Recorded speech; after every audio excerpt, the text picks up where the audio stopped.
mana ne singve apan singve parom ji mana ne kaya pan pisi puji mana ne singve apan singve parom ji mana ne kaya pan hok be nang kar ine nang pan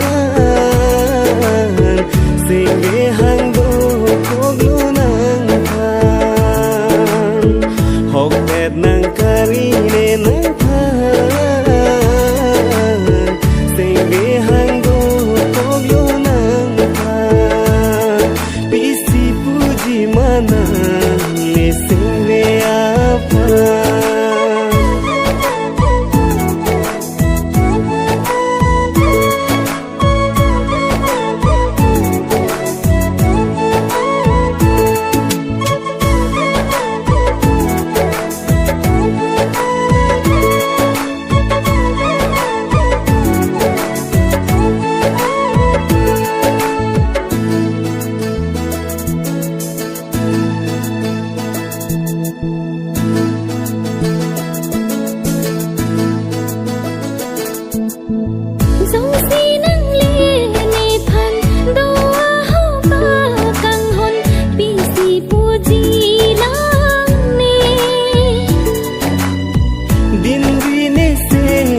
pan hok pe charnam nang pan sengve ke hang nang pan ko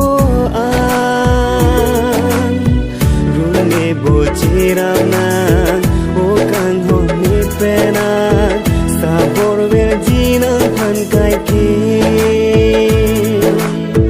rune bo chiram nang o kang ho ni pe nang sabor